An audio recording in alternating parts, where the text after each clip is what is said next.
Hello student, here is Dr. Narendra Singh, Associate Professor in Physics, Department of Basic Sciences, Oriental College of Technology, Bhopal. Today we will study the gradient, the divergence and the curl. So in this particular lecture, first of all we will see the gradient and what's its physical significance. Then we will deal with your divergence and its significance, and finally we will study the curl and its physical significance. So first of all is your gradient. So gradient of a scalar field is nothing but it is a vector quantity whose magnitude gives the maximum space variation of that scalar quantity at that point. It tends to point in the direction of your greatest change of the scalar field. Mathematically we can represent it as grade of d, that will equal to del of d upon del of x I plus del of d upon del of y into j plus del of d upon del of z into k, that will be equal to del of d. So basically this gradient tells us the maximum rate of change of your this scalar field from a particular point. To understand this one, we just see the physical significance of this gradient. Here we will take one example. So gradient tells us how much something changes as you move from one point to the another point. For example, the pressure in a stream. The gradient in the multidimensional rate of change of a particular function. The gradient vector is a representative of such vectors which present the value of differentiation in all the 360 direction of the given point.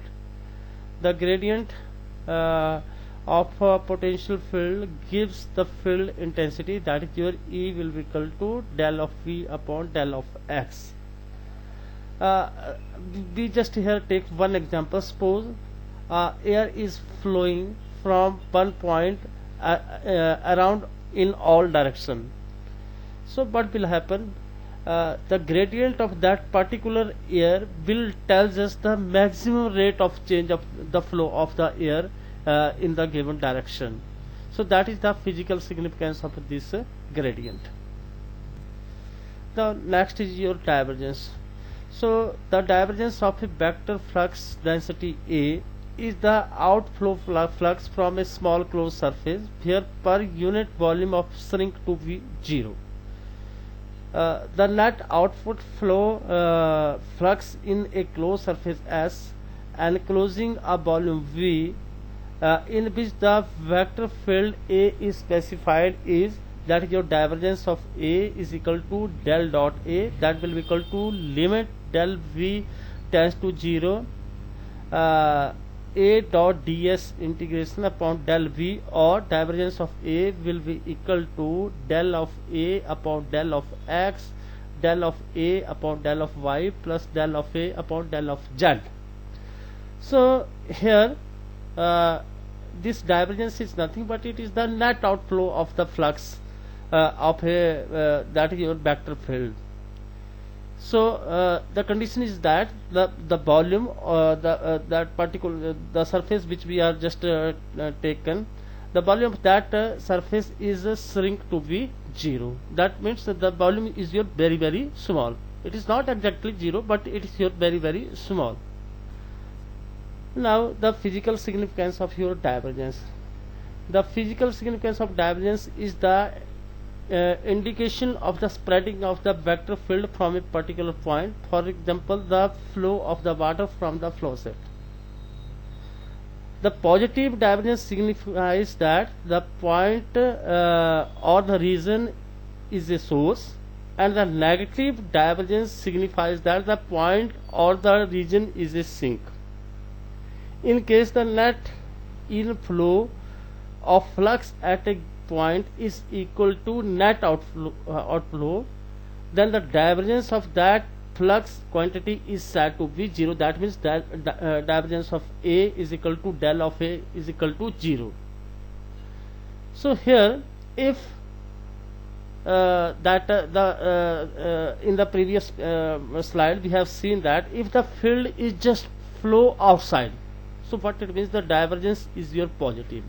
If the direction of that particular field is just outside from the point, just coming out from that particular point, then it is known as your positive divergence.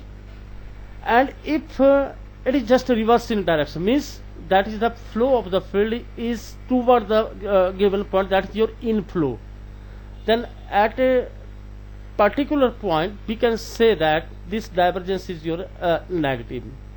So if the outflow of the flux is equal to inflow of the flux, then what will happen, the divergence of a particular field will be equal to 0.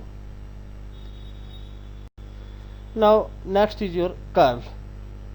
So the curl of a vector at any point is the vector whose magnitude is the maximum net circulation of the vector field per unit area as the area tends to 0, whose direction is normal, so that the net circulation is your maximum. Here we can see in the diagram here the circulation of the that particular field. So at that particular circulation, what will happen, that particular surface which we are just taken is tends to be 0. So the circulation of the vector field A when the area shrink to 0 is curl of A will be equal to del cross A, that will be equal to limit delta S tends to be 0, line integral of your that particular field A dot dl upon del S and an. Here this an is nothing, that is the unit vector which is perpendicular that particular area, and this delta S tends to be 0 means the area is your very small. Now we can write it as del cross A is equal to determinant Ax, Ay, Az. These are nothing but these are the unit vectors in 3 dimension. Del upon del x, del upon del y, del upon del z, Ax, Ay, Az, or we can write it as del cross A is equal to Ax into del Az upon del y minus del Ay upon del Az plus Ay del Ax upon del z minus del Az upon del x plus Az into del Ay upon del x minus del Ax upon del y. Now next is the physical significance of this curl. The curl of a vector quantity tells about the rotation of the vector field. If for a vector A the value of curl is equal to 0, then vector field is said to be irrotational. Irrotational in nature. So thank you very much.